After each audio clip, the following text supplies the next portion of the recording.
वर्णिवेशरमणीय दर्शनम मंदहासरुचिराननाम्बुजं पूजितं सुरु नरोत्तमैर्मुदा धर्मनंदनमहं विचिन्तये। असतो मा षड्गमय तमसो मा ज्योतिर्गमय मृत्युर्मा अमृतं गमय। ओम शांति शांति शांति। આજની જ્ઞાન સભાની અંદર પધારનારા બધા જ ભગવદ ભક્તોને વેદાંતાચાર્ય પુરાણ ઇતિહાસ આચાર્ય એમ ફિલોસોફી શાસ્ત્રી રાકેશભાઈના હિતપૂર્વક જય સ્વામિનારાયણ। ભક્તો, શ્રાવણવદ અષ્ટમી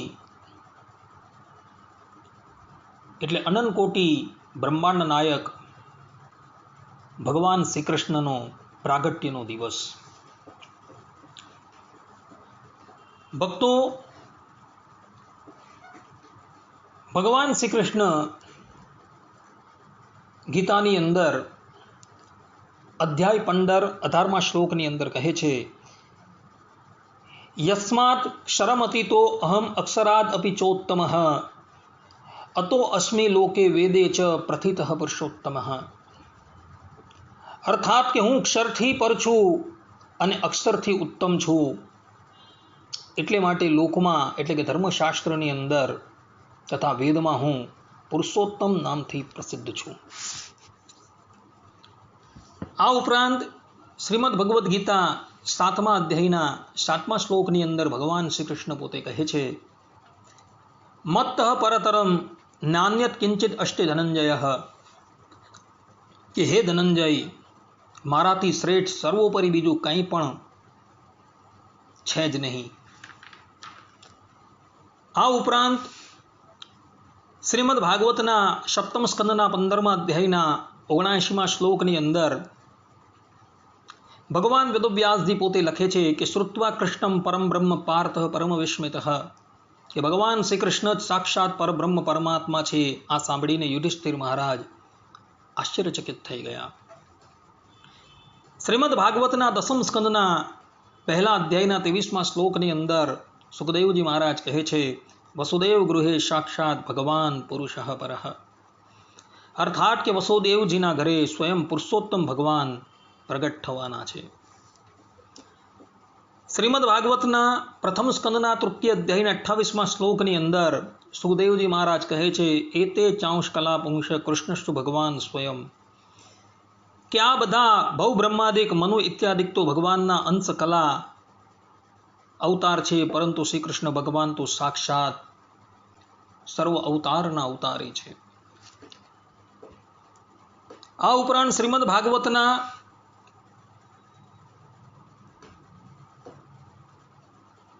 એકાદશ સ્કંદના 16મા અધ્યાયના પહેલા શ્લોકની અંદર મહાભારતના શાંતિ પર્વના 210મા અધ્યાયના 14મા શ્લોકની અંદર પણ શ્રી કૃષ્ણ ભગવાનની સર્વોપરિતા પ્રતિપાદન કરતા ઘણા વચનો જોવા મળે છે। આ બધા જ વચનોની અંદર સ્વયં ભગવાને અથવા તો ભગવાનના ભક્તોએ ભગવાન શ્રી કૃષ્ણને સર્વોપરી એટલે કે પરમ તત્વ તરીકે પ્રતિપાદન કરેલા છે। સ્વયં વેદ ભગવાન પોતાના સ્વમુખે કહી રહ્યું છે કે કૃષ્ણો વૈ પરમમ દૈવતમ, અર્થાત કે શ્રી કૃષ્ણ ભગવાન જે છે એ જ પરમ તત્વ છે। ભગવાન સ્વામિનારાયણે પણ વચનામૃતની અંદર ગધડા મધ્યના 39મા વચનામૃતમાં કહ્યું છે કે એ વસુદેવ શ્રી કૃષ્ણ તે જ સર્વોપરી છે, અર્થાત કે વાસુદેવ શ્રી કૃષ્ણ જે છે તે જ સર્વોપરી તત્વ છે, એનાથી પર તત્વ આ જગતની અંદર કોઈ નથી। આ પ્રમાણે દરેક પુરાણોની અંદર ભગવાન શ્રી કૃષ્ણને પરમ તત્વ તરીકે પ્રતિપાદન કરવામાં આવેલા છે। શ્રીમદ ભાગવતના 10મ સ્કંદના 14મા અધ્યાયના 32મા શ્લોકની અંદર સ્વયં બ્રહ્માજી ભગવાન શ્રી કૃષ્ણને પૂર્ણ બ્રહ્મ પરમાત્મા તરીકે પ્રતિપાદન કરે છે। બ્રહ્માજી સ્તુતિ કરતા પોતે કહે છે, અહો ભાગ્યમ નંદ ગોપ વ્રજોકશામ યમ મિત્રમ પરમાનંદમ પૂર્ણમ બ્રહ્મ સનાતનમ। કે અહો નંદ વગેરે વ્રજવાસી ગોવાળોના ધન્ય ભાગ્ય છે. વાસ્તવમાં તેમનું અહોભાગ્ય છે, કેમ કે પરમાનંદ સ્વરૂપ સનાતન પૂર્ણ બ્રહ્મ એવા આપ શ્રી કૃષ્ણ તેમના સગા સંબંધી અને સુરદ છો. અને આ જ શ્લોકનું પ્રમાણ ભગવાન સ્વામિનારાયણે પણ ગધડા અંત્ય 28મા વચનામૃતની અંદર આપેલું છે. ને આના દ્વારા શ્રી કૃષ્ણ ભગવાન જે છે એ પૂર્ણ બ્રહ્મ પરમાત્મા છે એમ સ્પષ્ટ રૂપે પ્રતિપાદન થઈ જાય છે. નારદ પુરાણની અંદર કહ્યું છે, રામકૃષ્ણાની રૂપાણી પરિપૂર્ણાની સર્વદા ન ચાણો માત્રમ ભિન્નાની તથા અપ્યસ્માન વિમોહસી. અર્થાત કે રામકૃષ્ણાદિ ભગવદ રૂપો છે તે સર્વદા પરિપૂર્ણ છે. તે રૂપોમાં અણુ માત્ર પણ ભિન્નતા નથી, તથાપિ ભિન્ન હોય એમ અમને હું પમાડો છું. અને આ જ વાત જે છે એ ગરુડ પુરાણની અંદર પણ કહેલી છે. ગર્ગ સંહિતાની અંદર ગર્ગાચાર્યજીએ ગોલોકખંડની અંદર 1:26 અંદર શ્રી કૃષ્ણ ભગવાનને સાક્ષાત પૂર્ણ બ્રહ્મ પરમાત્મા કહ્યા છે. ગર્ગાચાર્યજી કહે છે, પરિપૂર્ણ તમઃ સાક્ષાત શ્રી કૃષ્ણ ના અન્યત્ર એ વહી, કે સ્વયં પરિપૂર્ણતમ ભગવાન શ્રી કૃષ્ણ જ છે, બીજો કોઈ નથી. આધારાનંદ સ્વામી હરિચરિત્રામૃત સાગરની અંદર 10:37-25 અંદર કહે છે કે ભગવાનના બધા જ અવતારો પૂર્ણ બ્રહ્મ છે. ને એ જ વાત આધારાનંદ સ્વામી હરિચરિત્રામૃત સાગર 8:12-11 અંદર પણ કહે છે કે શ્રી કૃષ્ણ અને શ્રી રામ એ સાક્ષાત ભગવાન હતા. ભગવાન સ્વામિનારાયણ પણ લોયાના 18મા વચનામૃતની અંદર પરબ્રહ્મ પરમાત્મા ભગવાન શ્રી કૃષ્ણની પૂર્ણ બ્રહ્મતા પ્રતિપાદન કરતા પોતે કહે છે, અને તે જ ભગવાન અક્ષરધામના અધિપતિ મત્સ્ય કચ્છ વરાહાદિક રૂપને તથા રામકૃષ્ણાદિક રૂપને કોઈક કાર્યને અર્થે ધારણ કરે છે. તે જ ભગવાન પોતે અનંત ઐશ્વર્ય અને અનંત શક્તિ સહિત મત્સ્ય કચ્છાદિક રૂપને ધારણ કરે છે. આ પ્રમાણે ભગવાન સ્વામિનારાયણે પણ પોતાના સ્વમુખે એવું પ્રતિપાદન કરેલું છે કે કૃષ્ણ અવતાર જે છે એ પૂર્ણ અવતાર છે. એની અંદર કોઈ પણ જાતની ન્યૂનતા નથી. આ ઉપરાંત ભગવાન સ્વામિનારાયણ વડતાલના બીજા વચનામૃતની અંદર કહે છે કે શ્રી કૃષ્ણ પુરુષોત્તમ ભગવાન છે, તે પોતાના અક્ષરધામને વિશે સદા દિવ્ય સાકાર મૂર્તિમાન રહ્યા છે, અને તે જ ભગવાન રામકૃષ્ણાદિક અવતારોનું ધારણ કરે છે. અર્થાત કે એ શ્રી કૃષ્ણ ભગવાન જે છે એ જ સર્વ અવતારના અવતારી છે ને પોતાના ધામની અંદર બિરાજમાન છે, અને એ જ ભગવાન જે છે ધરાતલની ઉપર અવતાર ધારણ કરે છે. આ પ્રમાણે કહી ભગવાન સ્વામિનારાયણે પોતાના સ્વમુખે શ્રી કૃષ્ણ ભગવાનની સર્વ અવતારિતા પ્રતિપાદન કરેલી છે. ભગવાન સ્વામિનારાયણ પંચાળાના બીજા વચનામૃતમાં કહે છે, અને સર્વથી પર જે પુરુષોત્તમ શ્રી કૃષ્ણ તે જ રામકૃષ્ણાદિક અવતારોનું ગ્રહણ કરે છે, તે ધ્યાન કરવા યોગ્ય છે. અર્થાત કે અક્ષરધામના અધિપતિ શ્રી કૃષ્ણ ભગવાન જે છે એ જ રામકૃષ્ણાદિક અવતારોનું ધારણ કરે છે. ભગવાન સ્વામિનારાયણ પંચાળાના 6 વચનામૃતમાં કહે છે, કૃષ્ણ અવતાર જેવો કોઈ અવતાર નથી, એ અવતાર સર્વોપરીપણે વર્તે છે. અર્થાત કે એ શ્રી કૃષ્ણ ભગવાન જે છે એ જ પરમ તત્વ છે, બીજું કોઈ પરમ તત્વ નથી. ભગવાન સ્વામિનારાયણ લોયાના 12મા વચનામૃતમાં કહે છે કે શ્રી કૃષ્ણનો અગ્નિની પેઠે તેજસ્વી છે, તે જે શુભ અશુભ ક્રિયા કરે છે તે સર્વે ભસ્મ થઈ જાય છે. આ ઉપરાંત ભગવાન સ્વામિનારાયણ લોયાના 14મા વચનામૃતમાં કહે છે કે કોટી ગણું શ્રી કૃષ્ણ વિશે અમારે હેત છે, બીજા સર્વે અવતાર કરતા અવતાર બહુ મોટો થયો ને બહુ સમર્થ છે, અને એમાં અવતાર અવતારી એવો ભેદ નથી જણાતો. અર્થાત કે શ્રી કૃષ્ણ ભગવાન જે છે એ સાક્ષાત પરમ તત્વ છે, અને સમસ્ત અવતારોના અવતારી છે. ભગવાન સ્વામિનારાયણ લોયાના બીજા વચનામૃતમાં કહે છે કે શ્રી કૃષ્ણ પુરુષોત્તમ નારાયણ તે તો મનુષ્ય જેવડા છે, તો પણ અનંત કોટી બ્રહ્માંડના કારણ છે. અર્થાત કે સંપૂર્ણ જગતની ઉત્પત્તિ સ્થિતિ અને પ્રલય કરનાર જો કોઈ હોય તો એ બીજું કોઈ નથી પરંતુ સાક્ષાત શ્રી કૃષ્ણ ભગવાન છે. ગધડા પ્રથમના 42મા વચનામૃતની અંદર ભગવાન સ્વામિનારાયણ કહે છે કે શ્રી કૃષ્ણ ભગવાન પોતે સાક્ષાત પુરુષોત્તમ ગુણાતીત મૂર્તિ હતા. તો તે સંગાથે ગોપીઓએ જાણે અજાણે પ્રીતિ કરી તો પણ તે ગોપીઓ ગુણાતીત થઈ ગઈ. અર્થાત કે ભગવાન શ્રી કૃષ્ણનો જે શ્રી વિગ્રહ છે એની અંદર સત્વ, રજ કે તમ એવા માઈ કોઈ પણ ગુણ નથી. તો એવી એ ભગવાનની જે દિવ્ય મૂર્તિની સાથે ગોપીઓ કામ ભાવે જોડાઈ તો પણ એ ગુણાતીત થઈને ભગવાનની માયાને તરી ગઈ હતી. એવું ભગવાન સ્વામિનારાયણ પોતે કહી રહ્યા છે.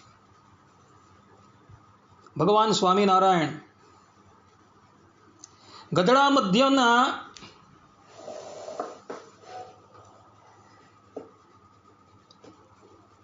10મા વચનામૃતમાં કહે છે કે શ્રી કૃષ્ણ રામકૃષ્ણાદિક જે ભગવાનના અવતાર તેમના જે ચરિત્ર તે જ્યાં જ્યાં કયા હોય તેને પણ ગાવવા અને સાંભળવા જોઈએ. અર્થાત કે ભગવાનના બધા જ ચરિત્રો જે છે એ મંગલરૂપ છે, એટલે એ ગાવા અને ગાવાથી મનુષ્ય જે છે એ પોતે એ પરબ્રહ્મ પરમાત્માની પ્રાપ્તિ કરી શકે છે.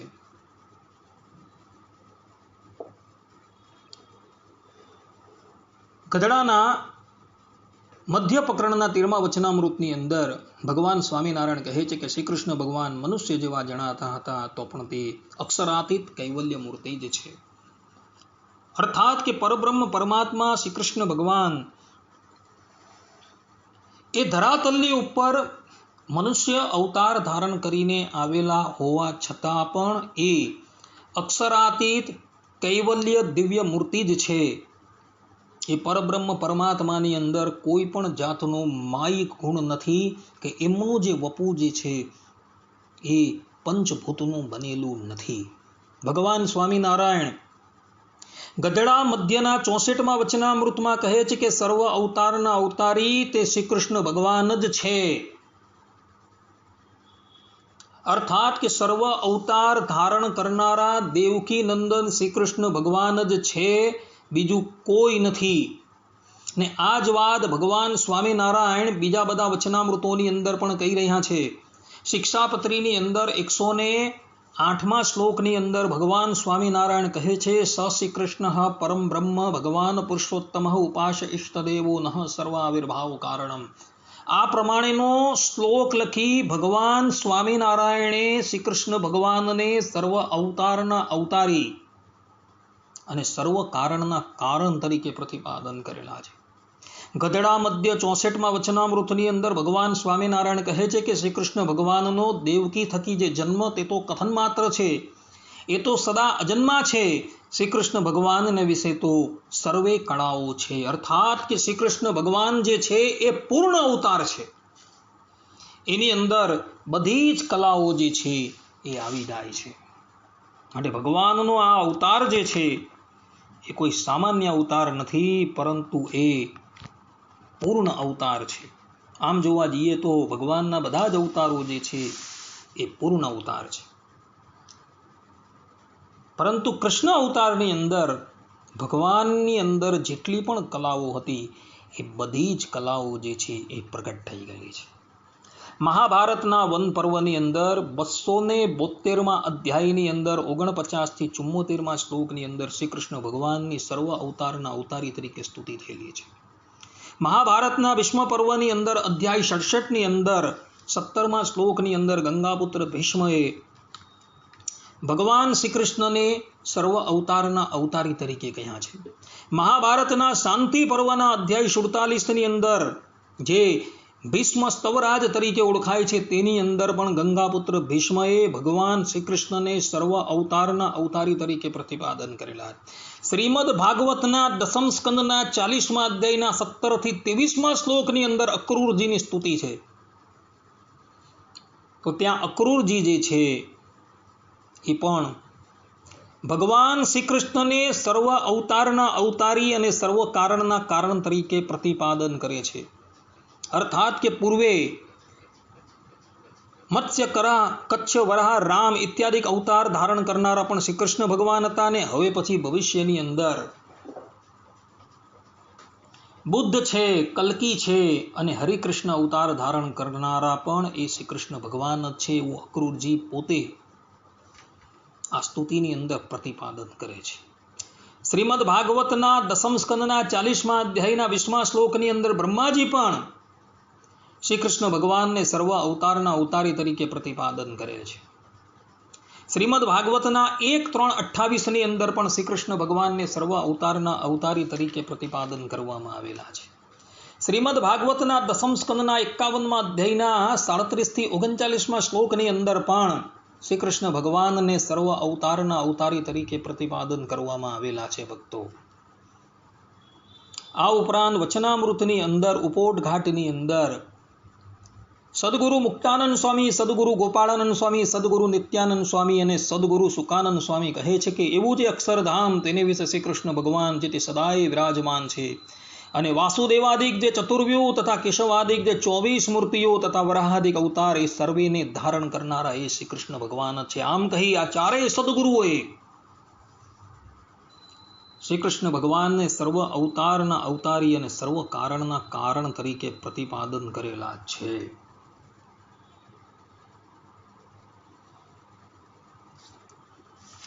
આ ઉપરાંત સત્સંગી જીવનની અંદર 1:34:9-15 ની અંદર પણ શ્રી કૃષ્ણ ભગવાનને સર્વ અવતારના અવતારી તરીકે પ્રતિપાદન કરેલા છે. 1:52:3-4 ની અંદર પણ શ્રી કૃષ્ણ ભગવાનને સર્વ અવતારના અવતારી તરીકે પ્રતિપાદન કરવામાં આવેલા છે.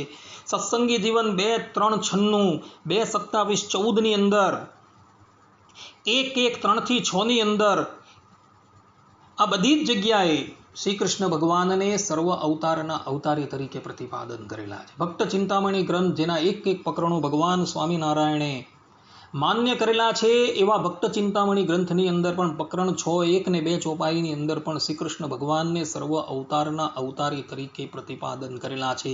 જય અક્ષરધામી અકામી, જય સર્વ તણા તમે સ્વામી, જય અવતારના અવતારી.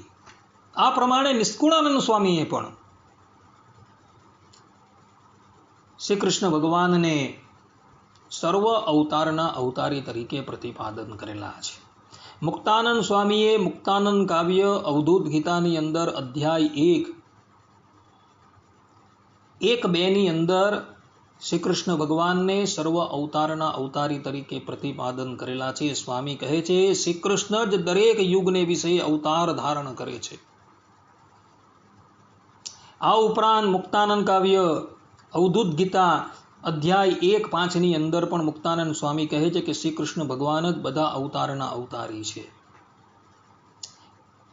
આ ઉપરાંત દેવાનંદ કાવ્યની અંદર દેવાનંદ સ્વામી પદ 718 ની અંદર શ્રી કૃષ્ણ ભગવાનને સર્વ અવતારના અવતારી તરીકે પ્રતિપાદન કરે છે. જુગ જુગ પ્રગટ હોત જનકે, હિત બ્રજપતિ કુંજ વિહારી.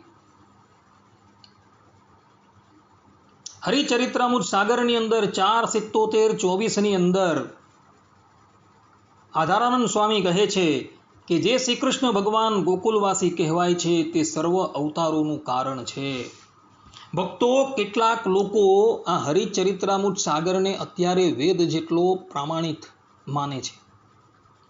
તો આવા ગ્રંથની અંદર પણ આધારાનંદ સ્વામી પોતાના સ્વમુખે કહે છે કે શ્રી કૃષ્ણ ભગવાન જે છે, જે ગોકુલની અંદર વાસ કરે છે તે સર્વ અવતારના અવતારી છે. નિષ્કુળાનંદ કાવ્યની અંદર યમદંડ 19:22-25 ની અંદર નિષ્કુળાનંદ સ્વામી પણ શ્રી કૃષ્ણ ભગવાનને સર્વ અવતારના અવતારી તરીકે પ્રતિપાદન કરે છે. કૃપા સિંધુ જે કૃષ્ણ મુરારી રે, તે તો અવતારના અવતારી રે, જ્યારે કરવું હોય જેવું કામ રે, તન તેવું ધરે ઘનશ્યામ રે. આ પ્રમાણે નિષ્કુળાનંદ સ્વામીએ પણ શ્રી કૃષ્ણ ભગવાનને સર્વ અવતારના અવતારી તરીકે ભક્તો પ્રતિપાદન કરેલા છે. શાંડિલ્ય સૂત્રની અંદર અર્થાત કે શાંડિલ્ય સૂત્ર ભાષ્યની અંદર નિત્યાનંદ સ્વામીએ પણ 2:1-30 ની અંદર સર્વ અવતારના અવતારી તરીકે શ્રી કૃષ્ણ ભગવાનને પ્રતિપાદન કરેલા છે. નિત્યાનંદ સ્વામી લખે છે, યથા શ્રીકૃષ્ણસ્ય સર્વાવિર્ભાવ કારણસ્યાવતારિણઃ, અર્થાત કે સર્વ અવતારના અવતારી, સર્વ અવતારના કારણ, અવતારી પરબ્રહ્મ શ્રી કૃષ્ણ ભગવાન જ છે.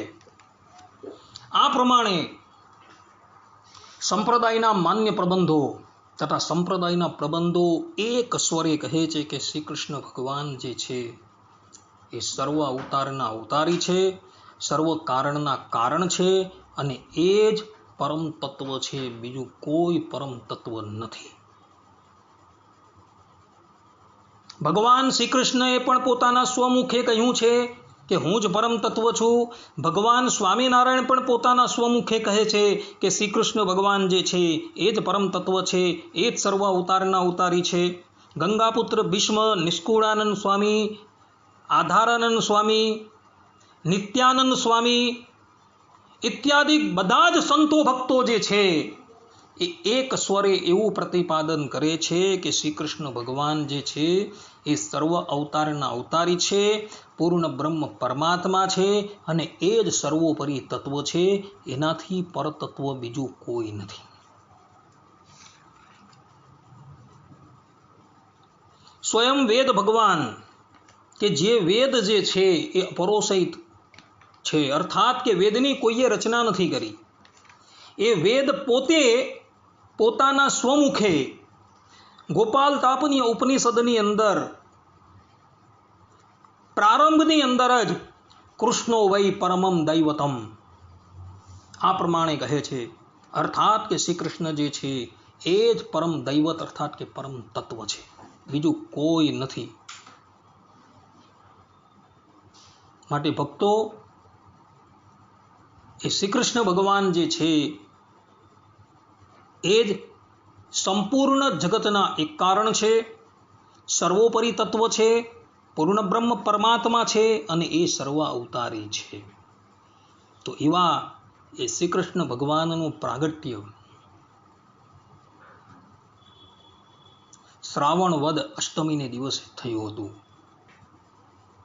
તો હવે આપણે સંક્ષિપ્તની અંદર એ શ્રી કૃષ્ણ ભગવાનના જન્મથી લઈને અંતર્ધાન પર્યંતના ચરિત્રો જે છે એ શ્રવણ કરીએ. વાત એવી હતી કે દ્વાપર અને કલીની સંધિની અંદર ધરાતલની ઉપર અનેક આસુરી તત્વો મનુષ્ય રૂપ ધારણ કરીને પ્રગટ થયા હતા, જેની અંદર કંસ, જરાસંધ, કેસી, દુર્યોધન, દુશાસન ઇત્યાદિક અસુરો પ્રધાન હતા. એ અસુરોએ પૃથ્વીની ઉપર એટલો બધો ત્રાસ ફેલવી દીધો હતો કે એને લઈને પૃથ્વી દેવી જે છે એ આસુરી તત્વોનો ભાર ઝીલવા માટે સમર્થ થયા નહીં અને ગાયનું રૂપ ધારણ કરી એવું બ્રહ્માજીની પાસે થાય છે. અને બ્રહ્માજી સમસ્ત દેવગણોને લઈને તથા ગૌ માતાને લઈને ક્ષીરસાગરના તટ પર જાય છે અને ત્યાં જઈ એવો ભગવાનને આ પૃથ્વીની બધી જ વિનંતી છે એ સંભળાવે છે. તે વખતે ભગવાન શ્રીમન નારાયણ બ્રહ્માજીને સંદેશો આપે છે કે હું યદુકુલની અંદર પ્રગટ થઈ પૃથ્વીનો ભાર જે છે એ ઉતારી દેવા. આ પ્રમાણે સંદેશો આપી બ્રહ્માજી ગાયનું રૂપ ધારણ કરીને આવેલી પૃથ્વીને સાંત્વના આપે છે અને ત્યારબાદ દેવતાઓને પણ આજ્ઞા કરે છે કે પરબ્રહ્મ પરમાત્મા ધરાતલની અંદર યદુવંશની અંદર પ્રગટ થવાના છે, માટે તમે બધા પણ તમારા અંશથી પૃથ્વીની ઉપર પ્રગટ થાઓ.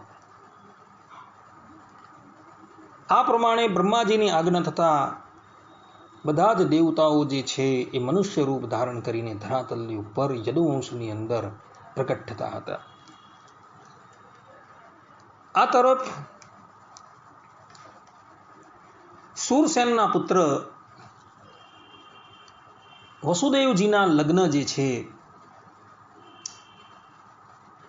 એ દેવકની કન્યા દેવકીની સાથે થતા હતા અને તે વખતે દેવકીના કાકાનો દીકરો કંસ એ પોતે પોતાની બહેનને સારું લગાડવા માટે પોતે સારથી બનીને દેવકી અને વસુદેવજીને વળાવવા માટે એના ઘરે જતો હતો. એવા જ સમયની અંદર કંસ અને બાકીના યદુવંશીઓને આકાશવાણી સંભળાય છે કે તું જેને ઉત્સાહપૂર્વક ઘરે પહોંચાડવા માટે જાય છે તે જ દેવકીનો 8મો ગર્ભ જે છે એ તારો કાળ હશે. આ પ્રમાણેની આકાશવાણી સાંભળી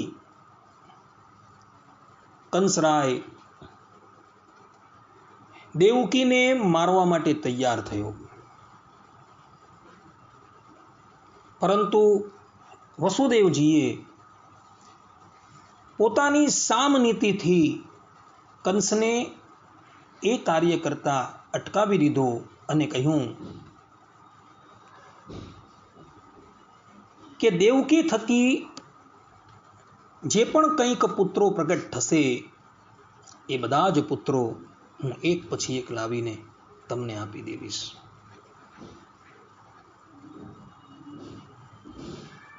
તદંતર કંસે દેવકી અને વસુદેવને બેડીઓ પહેરાવી કારાગારમાં નાખી દીધા અને પોતાના પિતા ઉગ્રસેન જે મથુરા મંડળના રાજા હતા તેને પણ બેડીઓ પહેરાવી કારાગારમાં નાખી દીધા અને પોતે મથુરાનો એક છત્રી રાજા થઈ ગયો. જેમ જેમ વસુદેવ અને દેવકીના પુત્ર થતા ગયા તેમ તેમ કંસ જે છે એને એક પછી એક શિલા પર પછાડી મોતને ઘાટ ઉતારવા માંડ્યું.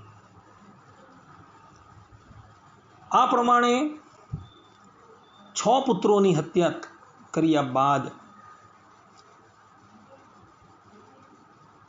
દેવકીજીની અંદર 7મા ગર્ભના રૂપની અંદર ભગવાન શેષ પધારેલા હતા, પરંતુ યોગ માયાએ એ શેષ ભગવાનને દેવકીના ગર્ભમાંથી આકર્ષણ કરીને રોહિણીના ગર્ભની અંદર પહોંચાડી દીધા. એટલે કંસને એમ થયું કે દેવકીનો 7મો ગર્ભ જે છે એ સ્રવી ગયો છે. ત્યારબાદ અષ્ટમ ગર્ભ તરીકે સાક્ષાત અનંતકોટી બ્રહ્માંડના અધિપતિ એવા શ્રીમન નારાયણ દેવકીજીના ઉદરની અંદર પધારેલા છે.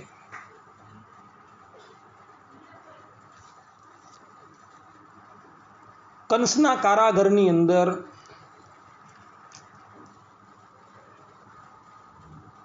શ્રાવણ વદ અષ્ટમીને દિવસે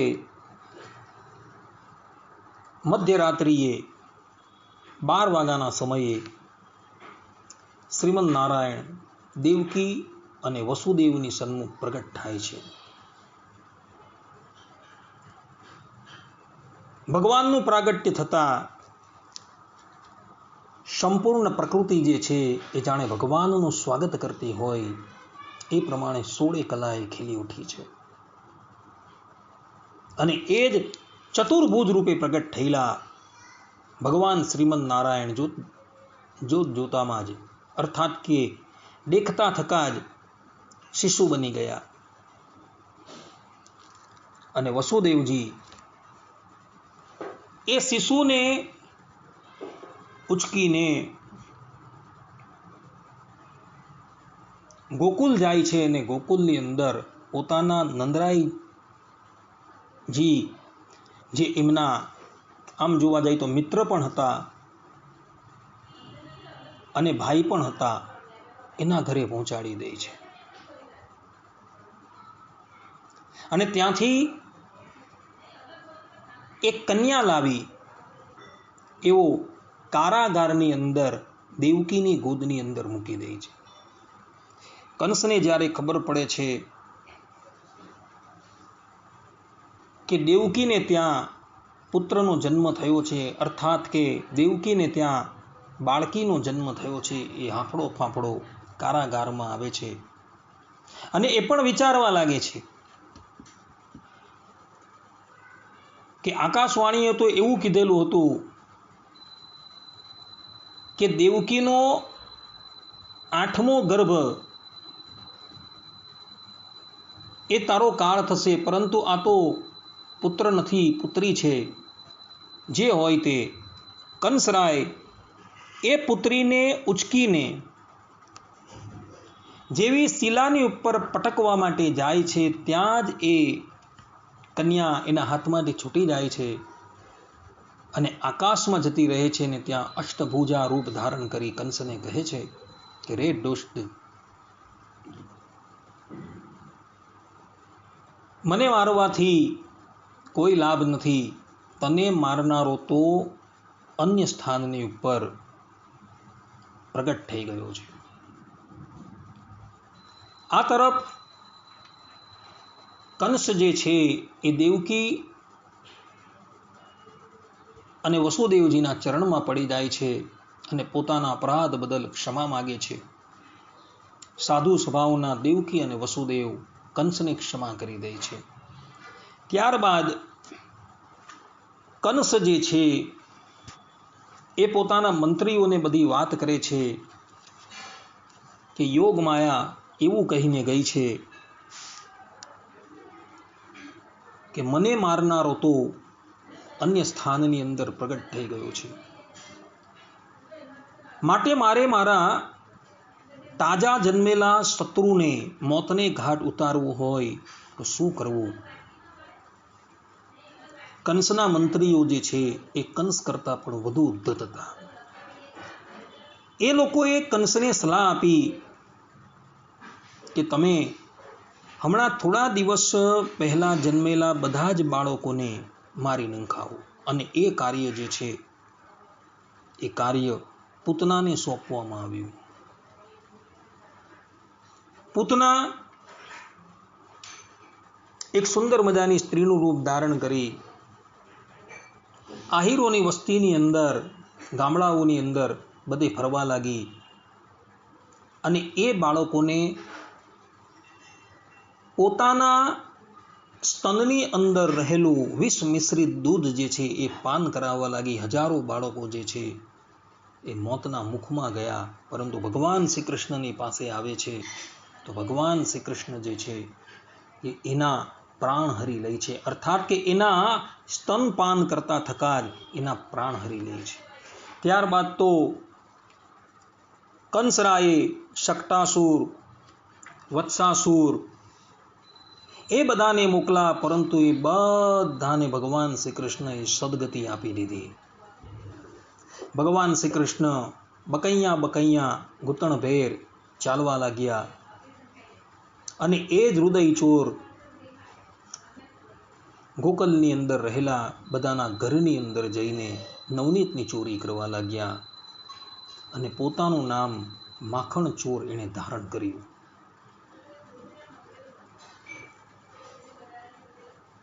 એક વખત ગોપીઓની ફરિયાદથી અતિશય કંટાળી ગયેલા માતા યશોદાએ ભગવાન શ્રી કૃષ્ણને ખાંડણિયાથી બાંધ્યા. ત્યારે ભગવાન શ્રી કૃષ્ણનું એક નામ થઈ ગયું દામોદર, અને એ જ દામોદરે નારદજીના શાપથી વૃક્ષનું રૂપ ધારણ કરનારા કુબેરના પુત્ર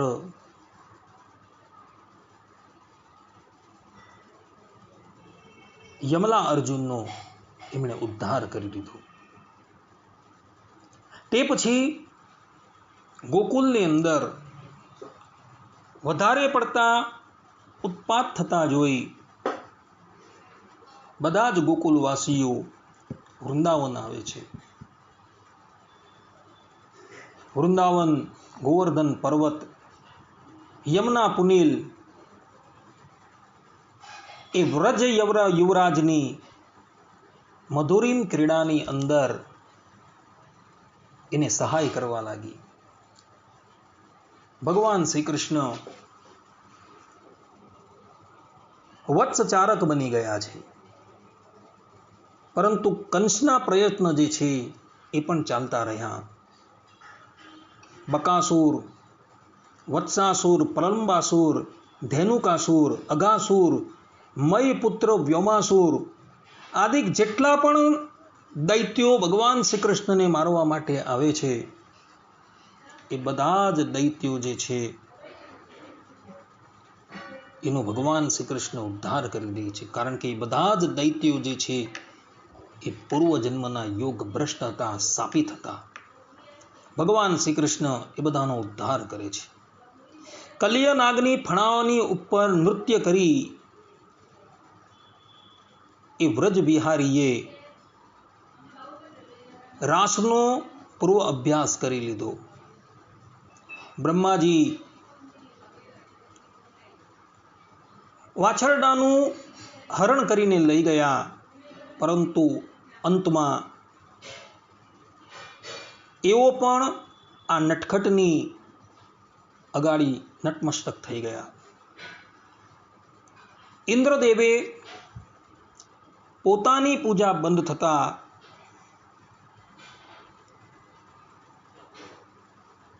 વ્રજને તહેશ નહેશ કરવા સામર્થક મેઘોને મોકલ્યા, પરંતુ આ ગોપાલે પોતાના કર કમલની અંદર ગોવર્ધન પર્વતને ધારણ કરી બધા જ ગોપ અને ગોપીઓની રક્ષા કરી દીધી. અને ત્યારબાદ દેવરાજ ઇન્દ્ર પોતાના અપરાધ બદલ ભગવાનની ક્ષમા માગે છે.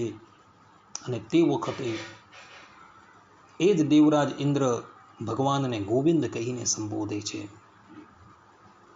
તે પછી કંસરાયે મોકલેલા વૃષાસુર, કેસી, અરિષ્ટાસુર એ બધા જ અસુરોને ભગવાન શ્રી કૃષ્ણ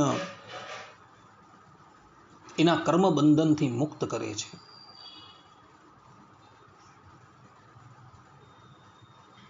તદંતર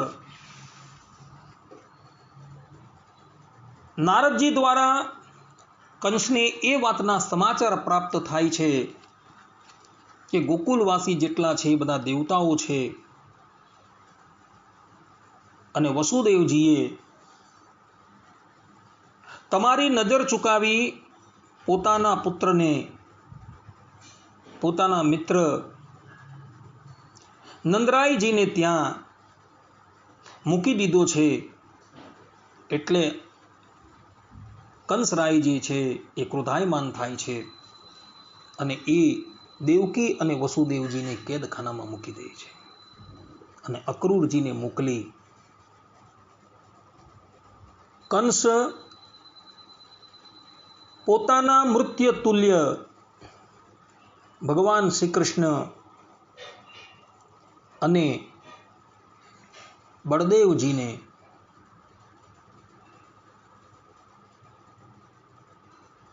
મથુરા બોલાવે છે. તે વખતે અક્રૂરજીની સાથે ભગવાન શ્રી કૃષ્ણ, બલરામજી, નંદરાયજી અને કેટલાક ગોપ બાળકો મથુરા આવે છે. પ્રારંભની અંદર તો રામા અવતારનો જે ધોબી એનો ભગવાન શ્રી કૃષ્ણ ઉદ્ધાર કરે છે. ત્યારબાદ પૂર્વજન્મની શૂર્પણખા જે દ્વાપરની અંદર કુબ્જા રૂપે પ્રગટ થયેલી હતી તેને ભગવાન શ્રી કૃષ્ણ કૃતાર્થ કરે છે અને એને સુંદર બનાવે છે.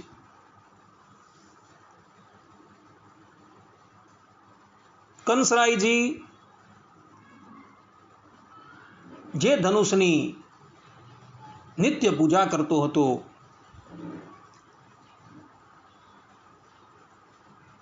અને એણે ધનુષ યજ્ઞ રાખેલો હતો, એ ધનુષનો ભગવાન શ્રી કૃષ્ણ સર્વપ્રથમ ભંગ કરે છે અને કંસરાયજીના ગર્વનો નાશ કરે છે. બીજે દિવસે ભગવાન શ્રી કૃષ્ણ રંગભૂમિમાં પધારે છે. રંગભૂમિના દ્વારની ઉપર જ કુવલયા પીડિત હાથી, જે હાથી અજય હતો, એને ભગવાન શ્રી કૃષ્ણ કાળના મુખની અંદર નાખી દે છે. રંગભૂમિમાં આવી ચારણું છે, મુષ્ટિક છે, સલ છે, તોસલ છે, એની સાથે મલ્લયુદ્ધ કરી એ બધાને પણ પોતાના પરમધામના અધિકારી બનાવે છે ને તે પછી કંસરાયને પકડી એને ઊંચા મંચ પરથી સીધો જમીન પર પટકે છે અને ભગવાન શ્રી કૃષ્ણ પોતે કૂદકો મારી પોતાનો સમસ્ત ભાર જે છે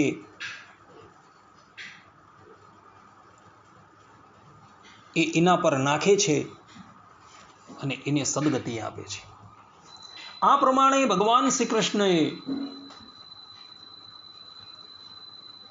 કંસ અને એના કેટલાય સહયોગીઓ છે એ બધાનો જ ઉદ્ધાર કરી લીધો.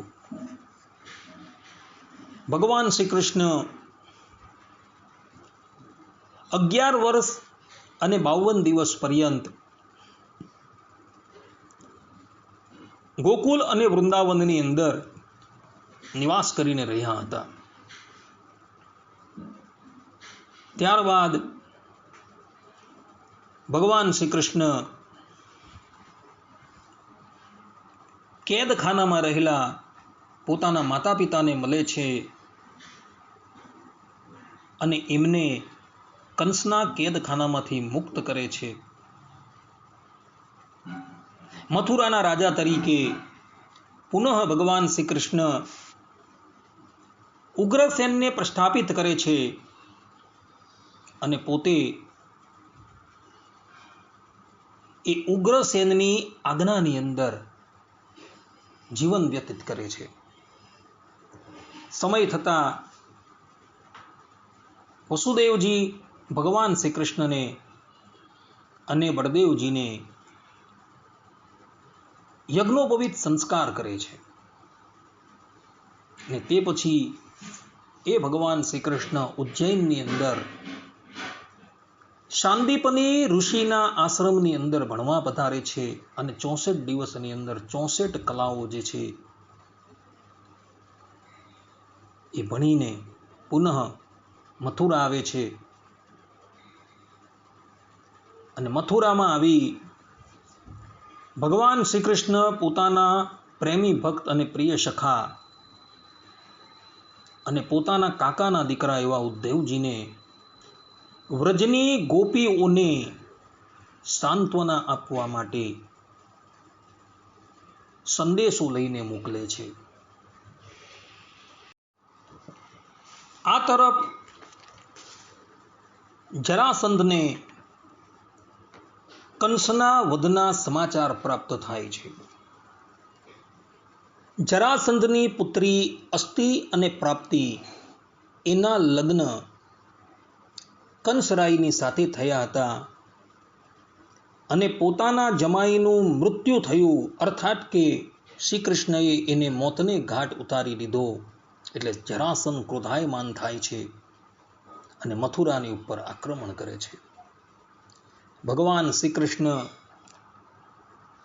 જરાસંઘને યુદ્ધની અંદર હરાવી દે છે અને એની 23 અક્ષોહિણી સેનાને કાળના મુખમાં મૂકી દે છે.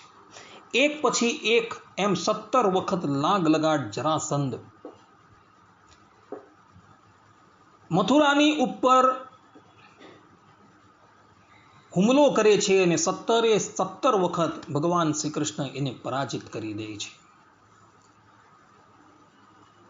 18મી વખત જરાસંધ આવતા પહેલા, અર્થાત કે જરાસંધ મથુરા પર આક્રમણ કરે એ પહેલા કાળ યવન નામનો એક યવન શાસક પોતાના કરોડો મ્લેચ્છોને લઈને મથુરાની ઉપર આક્રમણ કરે છે. કાલ યવનને વરદાન હોય છે કે એ કોઈ પણ યદુવંશી થકી અજેય રહેશે. ભગવાન શ્રી કૃષ્ણ મહાદેવજીના વરદાનને સત્ય કરવા માટે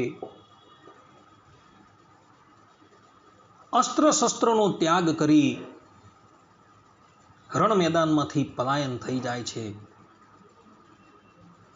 અને એ કાળ યવનને મુચકુંદ રાજા દ્વારા કાળના મુખની અંદર ઢકાવી દે છે. ભગવાન રણ છોડીને ભાગી ગયા છે આજે, અને ભગવાન શ્રી કૃષ્ણએ પોતાનું રણછોડ નામ ધારણ કરેલું છે. ભગવાન શ્રી કૃષ્ણ ક્યાં લગીન યુદ્ધ કરતા રહે. 18મી વખત જરાસંધ પણ આવી ગયો છે. ભગવાન શ્રી કૃષ્ણ નગર છોડીને બળદેવજીની સાથે પલાયન થઈ જાય છે. એ સમયે ભગવાન શ્રી કૃષ્ણ વિશ્વકર્માને આજ્ઞા કરે છે કે તમે પશ્ચિમ સમુદ્રની અંદર દ્વીપ ઉપર એક એવા નગરનું નિર્માણ કરો કે જે નગર શત્રુઓથી અજેય રહે, કોઈ પણ શત્રુ એ નગરની અંદર પ્રવેશ ન કરી શકે. ભગવાન શ્રી કૃષ્ણ આજ્ઞા આપે છે અને વિશ્વકર્મજી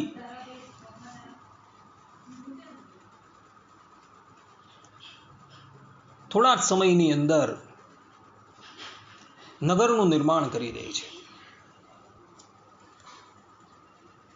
ભગવાન શ્રી કૃષ્ણ અને બળદેવજી ભાગવાનો અભિનય કરતા હોય એમ જરાસંઘથી ભાગી જાય છે. જરાસંઘ એનો પીછો કરતો કરતો એક પર્વત પાસે આવે છે. એ પર્વતનું નામ હતું પ્રબળસરણ પર્વત. ભગવાન શ્રી કૃષ્ણ અને બળદેવજી એ પર્વત પર ચડી જાય છે. જરાસંઘ વિચારે છે કે આ પર્વત સહિત શ્રી કૃષ્ણ અને બળદેવજીને હું મોતને ઘાટ ઉતારી દઉં. એ પર્વતને આગ લગાવી દે છે, પરંતુ ભગવાન શ્રી કૃષ્ણ અને બળદેવજી એ પર્વત પરથી કૂદી પડે છે અને એ વાતની પણ ખબર કંસના સસરા એવા જરાસંઘને પડતી નથી અને ભગવાન ત્યાંથી દ્વારકા પધારે છે. એ દિવસથી ભગવાન શ્રી કૃષ્ણ કાયમને માટે દ્વારકાની અંદર જ નિવાસ કરીને રહેતા હોય છે. ભગવાન શ્રી કૃષ્ણ 11 વર્ષ અને 52 દિવસ એ ગોકુલમાં રહ્યા હતા અને 25 વર્ષ પર્યંત એટલે કે 11 વર્ષ અને 52 દિવસ ભગવાન ગોકુલમાં રહ્યા અને ત્યાર પછી ભગવાન ગોકુલ છોડીને મથુરા પધાર્યા અને 25 વર્ષ પર્યંત ભગવાન શ્રી કૃષ્ણ મથુરામાં રહે છે અને ત્યારબાદ ભગવાન દ્વારકા પધારે છે અને 100 વર્ષ પર્યંત ભગવાન દ્વારકાની અંદર જ રહે છે. રૂકમણીજીનો સંદેશો આવતા ભગવાન શ્રી કૃષ્ણ એમનું હરણ કરીને દ્વારકા લઈ આવે છે અને એમનું ત્યાં વિધિવત પાણી ગ્રહણ કરે છે. શમંતક મણી ભગવાન શ્રી કૃષ્ણએ ચોરી લીધેલો છે એવો આક્ષેપ સત્રાજીત યાદવ ભગવાન શ્રી કૃષ્ણની ઉપર નાખે છે. ભગવાન શ્રી કૃષ્ણ મણીની ખોજ કરતા જાંબુવનની ગુફાની અંદર પધારે છે તો એ મણી જાંબુવનની પાસે હોય છે. 28 દિવસ પર્યંત જાંબુવનની સાથે ભગવાન શ્રી કૃષ્ણ યુદ્ધ કરે છે અને ત્યારબાદ જાંબુવનને જીતી મણી અને જાંબુવને ઉપહારના રૂપની અંદર આપેલી એની કન્યા જાંબુવતીને લઈને ભગવાન દ્વારકામાં આવે છે અને પોતાની ઉપર સત્રાજીત નામના યાદવે જે મિથ્યા કલંક આરોપિત કરેલું હતું એ મિથ્યા કલંકથી ભગવાન શ્રી કૃષ્ણ મુક્ત થાય છે. અતિશય ગ્લાનિ પામેલા સત્રાજીત ત્યારબાદ એ મણી અને પોતાની કન્યા રત્ના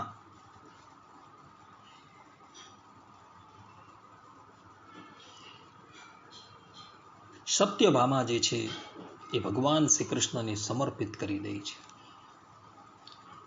ત્યારબાદ હસ્તિનાપુર પાસે વહેતી યમુના નદીની અંદર યમરાજની બહેન અને સૂર્યદેવની પુત્રી કાલિંદી તપસ્યા કરતી હોય છે. ભગવાન શ્રી કૃષ્ણ એની પાસે જાય છે અને એનું પાણી ગ્રહણ કરે છે.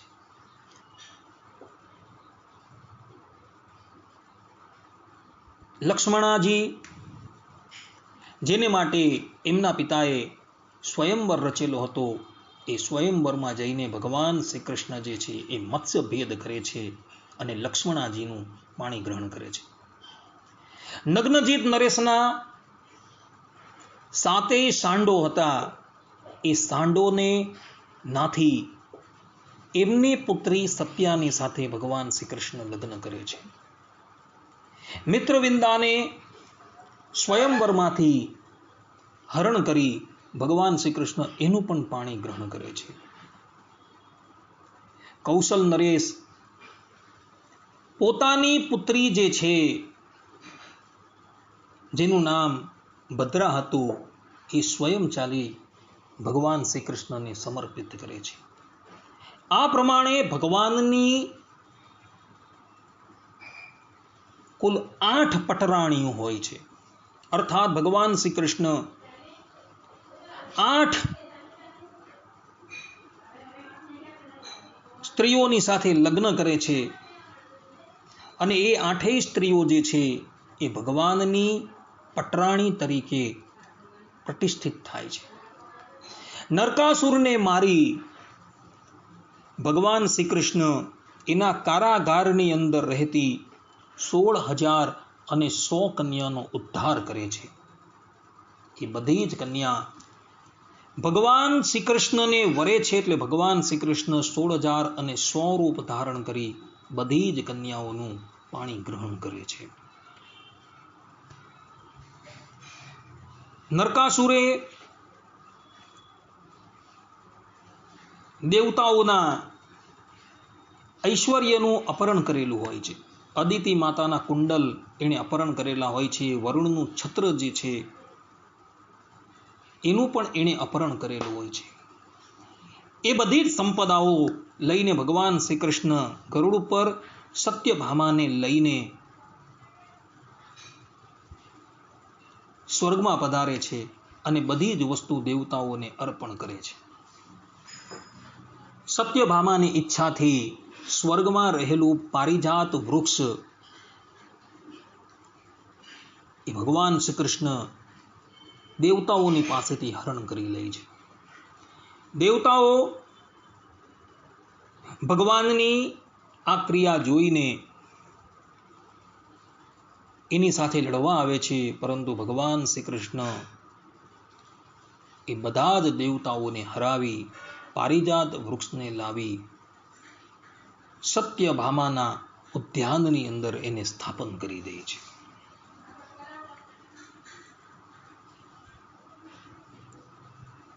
આ તરફ બાણાસુર નામનો ભગવાન શંકરનો અનુચર એ દેવતાઓને ખૂબ ત્રાસ આપતો હોય છે.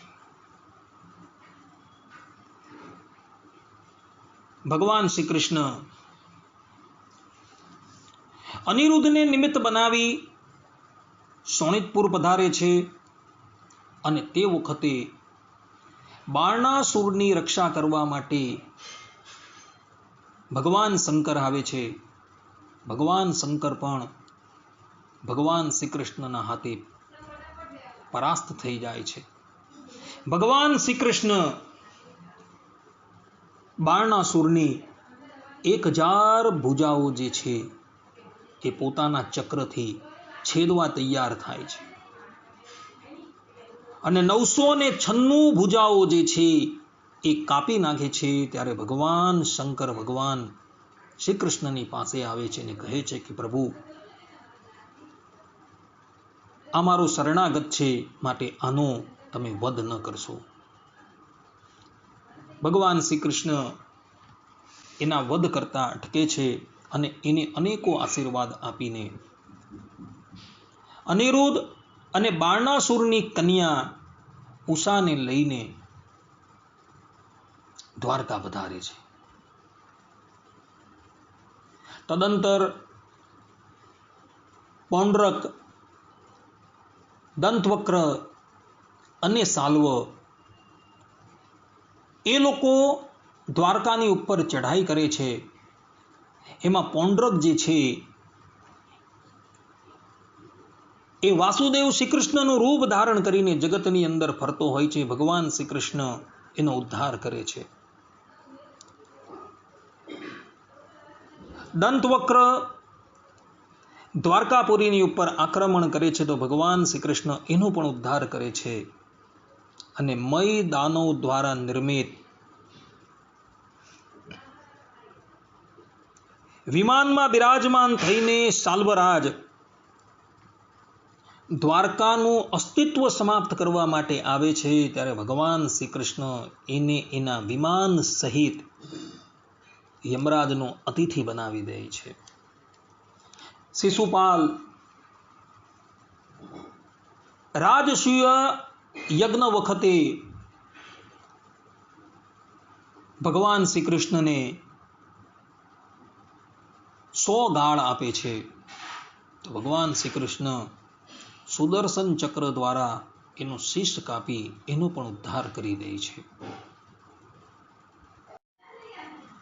રાજસૂય યજ્ઞ દ્વારા ભગવાનની આરાધના કરવા ઈચ્છતા યુધિષ્ઠિર મહારાજ પાસે એક સમસ્યા આવીને ઊભી રહી છે. ચારેય પાંડવો ભૂતલની ઉપર રહેલા સમસ્ત રાજાઓને જીતી લે છે, પરંતુ જરાસંઘ હજુ જીતાયો નથી. આ સમાચાર સાંભળી યુધિષ્ઠિર મહારાજ શોકમગ્ન થઈ જાય છે. યુધિષ્ઠિર મહારાજનો શોક હરવા માટે ભગવાન શ્રી કૃષ્ણ અર્જુન અને ભીમસેનને લઈ જરાસંધની રાજધાની મગધ પધારે છે અને ત્યાં દ્વંદ્વ યુદ્ધની અંદર જરાસંધને લલકારે છે. ત્યારે જરાસંધ ભીમસેનની સાથે દ્વંદ્વ યુદ્ધ કરવા માટે તૈયાર થાય છે અને એ દ્વંદ્વ યુદ્ધની અંદર ભગવાન શ્રી કૃષ્ણ ભીમસેનની અંદર પોતાની શક્તિનો સંચાર કરી જરાસંધને કાળના મુખની અંદર મૂકી દે છે. જરાસંધનું મૃત્યુ થતા હવે કોઈ પણ જાતની આપત્તિ રાજસૂય યજ્ઞની અંદર હવે આવવાની નથી. એટલે યુધિષ્ઠિર મહારાજ નિર્વિઘ્ન રાજસૂય યજ્ઞ પૂર્ણ કરે છે.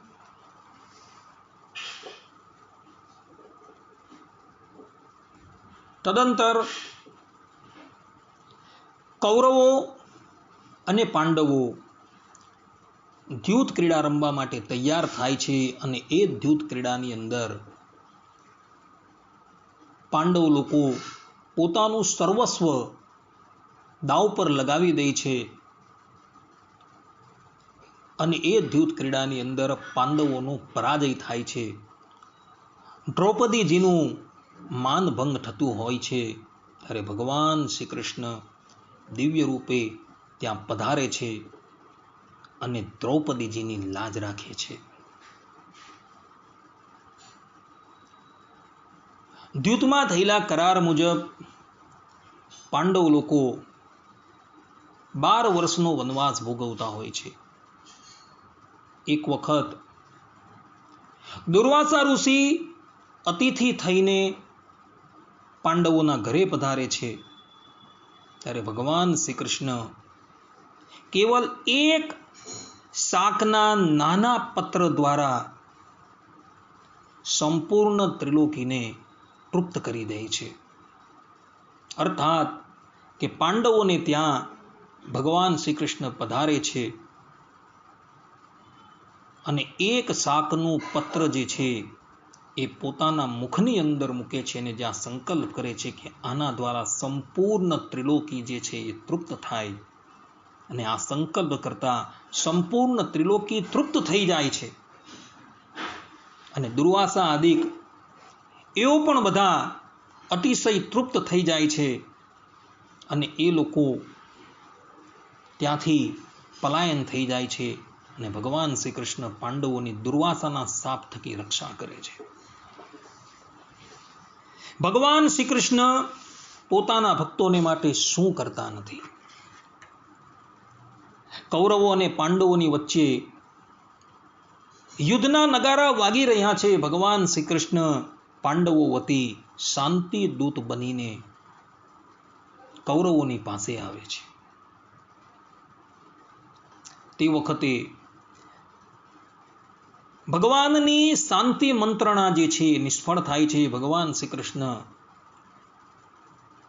વિદુરજીના ઘરે પધારે છે અને એમની પત્નીનું આતિથ્ય જે છે એ ગ્રહણ કરે છે. પ્રેમ મગ્ન થયેલી વિદુર રાની ભગવાન શ્રી કૃષ્ણને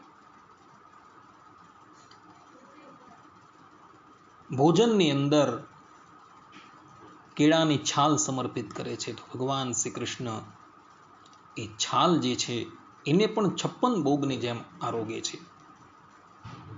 દ્વારકામાં આવેલા સુદામાજી ભગવાન શ્રી કૃષ્ણને તાંદુલ અર્પણ કરે છે અને ભગવાન શ્રી કૃષ્ણ એનો પ્રેમથી ભોગ લગાવે છે. અને બદલાની અંદર ત્રિલોકીની અંદર જે પણ કંઈક ઐશ્વર્ય છે એ બધું જ સુદામાને સમર્પિત કરી દે છે. મહાભારતનું યુદ્ધ શરૂ થાય છે. અનંત કોટી બ્રહ્માંડ નાયક રાજસૂય યજ્ઞની અંદર જેની અગ્ર પૂજા થયેલી છે એવા ભગવાન શ્રી કૃષ્ણ પાર્થના સારથી બની જાય છે. અને સંગ્રામ ભૂમિની અંદર સર્વશાસ્ત્રમયી ગીતા એનો ઉપદેશ ભગવાન શ્રી કૃષ્ણ અર્જુનજીને સંભળાવે છે. યુદ્ધ દરમિયાન ગંગાપુત્ર ભીષ્મ, દ્રોણ, કર્ણ, અશ્વત્થામા એના દિવ્યાસ્ત્રોથી ભગવાન શ્રી કૃષ્ણ પાંડવોની રક્ષા કરે છે. યુદ્ધ સમાપ્ત થાય છે. પાંડવોનો વિજય થાય છે. યુધિષ્ઠિર મહારાજને ભગવાન શ્રી કૃષ્ણ સિંહાસનની ઉપર બિરાજમાન કરી પોતાના વરદ હસ્તે એમનું તિલક કરે છે. પાંડવોના એકમાત્ર વંશધર એવા ઉત્તરાના પુત્ર પરીક્ષિતની ભગવાન શ્રી કૃષ્ણ ગર્ભની અંદર રક્ષા કરે છે. અશ્વત્થામાના બ્રહ્માસ્ત્રથી બાળક જે છે એ મૃત પ્રગટ થાય છે અને ભગવાન શ્રી કૃષ્ણ પોતાની અમી દ્રષ્ટિથી એને જીવિત કરી દે છે. યાદવ કુળ પોતાના બલ અભિમાનથી અને પોતાના ઐશ્વર્યથી પૃથ્વીની ઉપર બલોન્મત્ત થઈ અધર્મ કરવા માટે તત્પર થયું હોય છે. પરંતુ ભગવાન શ્રી કૃષ્ણને એ મંજૂર હોતું નથી. ભગવાન શ્રી કૃષ્ણ પોતાના જ કુળને ઋષિઓ દ્વારા શાપ પાવે છે અને એ બધાને પરસ્પર કલહ કરીને પુનઃ એ લોકોના મૂળ સ્થાનની ઉપર મોકલી આપે છે અને પોતે પણ યાદવોને સમાપ્ત કરી એક પીપળાના વૃક્ષની નીચે બેઠા હોય છે. તે વખતે જરા નામનો પારધી જે છે એ ત્યાં આવે છે અને ભગવાનના ચરણાર વિંદરની અંદર એ બાણ મારે છે અને જ્યારે સમીપ આવીને જુએ છે તો એ બાણ ભગવાન શ્રી કૃષ્ણને વાગેલું હોય છે. જરા નામનો પારધી ભગવાન શ્રી કૃષ્ણના પગના બાણ મારવાથી ભગવાન શ્રી હરિની ક્ષમા માગે છે. ભગવાન શ્રી હરિ એને સદેહ સ્વર્ગની અંદર મોકલી દે છે અને ત્યારબાદ પોતાની લીલાનો ઉપસંહાર કરતા થતા સદેહે જ તેઓ પોતાના ધામની અંદર પ્રયાણ કરે છે. ભક્તો, ભગવાન શ્રી કૃષ્ણ જે છે એ પૂર્ણ અવતાર છે. ભગવાન શ્રી કૃષ્ણએ જેવી લીલાઓ કરી છે એવી લીલા આજ લગીનમાં કોઈ અવતારની અંદર થઈ નથી અને એટલે માટે એને લોકો લીલા પુરુષોત્તમ પણ કહે છે. પરંતુ લીલા પુરુષોત્તમ તો કેવલ ભક્તોએ એને ઉપમા આપેલી છે. વાસ્તવની અંદર શ્રી કૃષ્ણ જે છે એ પૂર્ણ બ્રહ્મ છે, જગતનું અંતિમ તત્વ છે, એ જગતની અંતિમ સત્તા છે. એની સમતા કરી શકે એવું પણ કોઈ નથી અને એમનાથી અધિક પણ કોઈ નથી. એ અદ્વિતીય છે, અનંતકોટી બ્રહ્માંડના અધિપતિ છે. જે ભગવાન શ્રી કૃષ્ણ થકી જ આ સંપૂર્ણ જગતની ઉત્પત્તિ થઈ છે અને અંતે એ જ ભગવાન શ્રી કૃષ્ણની અંદર એ લીન થવાની છે. એવા એ શ્રી કૃષ્ણ ભગવાન જે છે એ આ ભૂતલની ઉપર 125 વર્ષ પર્યંત રહે છે અને 125 વર્ષ રહીને ભગવાન શ્રી કૃષ્ણ પોતાના સ્વધામ પધારે છે. ભક્તો, ભગવાન શ્રી કૃષ્ણ જે છે એ સર્વ અવતારના અવતારી છે, સર્વ કારણના કારણ છે. યોગીઓ જેનું નિરંતર ધ્યાન કરતા રહે છે, ભક્તો એની પ્રેમમય લીલાની અંદર હંમેશા ડૂબેલા રહે છે. એવા એ ભગવાન શ્રી કૃષ્ણનું પ્રાગટ્ય જે છે એ શ્રાવણ વદ અષ્ટમીને દિવસે થયું હતું. આપણે સંક્ષિપ્તની અંદર એમના પ્રાગટ્યથી લઈને એમના અંતર્ધાન પર્યંતની લીલાઓ જે છે એ શ્રવણ કરી છે. ભગવાન શ્રી કૃષ્ણની આ વિભિન્ન લીલાઓ જે છે એ શ્રીમદ ભાગવતના દસમ સ્કંદમાં, મહાભારતની અંદર, બ્રહ્મવૈવત પુરાણની અંદર, ગર્ગ સંહિતાની અંદર તથા બીજા બધા પુરાણોની અંદર સંગ્રહાયેલી જોવા મળે છે. ભક્તો, તો આ પ્રમાણે તમારી આગળ સંક્ષિપ્તની અંદર ભગવાન શ્રી કૃષ્ણના જન્મ ચરિત્રને અમે વર્ણવેલું છે. જે લોકોએ ભગવાન શ્રી કૃષ્ણના જીવન ચરિત્રને વિસ્તારથી જાણવાની ઈચ્છા હોય તો એણે શ્રીમદ ભાગવત, દસમ સ્કંદ, મહાભારત, બ્રહ્મવૈવત પુરાણ, કૃષ્ણ જન્મખંડ ઇત્યાદિનો અભ્યાસ કરી લેવો. અહીં હું પ્રવચનને વિરામ આપું છું. સર્વે સંતો નિરામય, સર્વે સુખીનો ભવંતુ, સર્વે ભદ્રાણી પશ્યંતુ, માં કશ્ચિત દુઃખ ભાગ ભવેત. અસ્તુ. જય સ્વામિનારાયણ.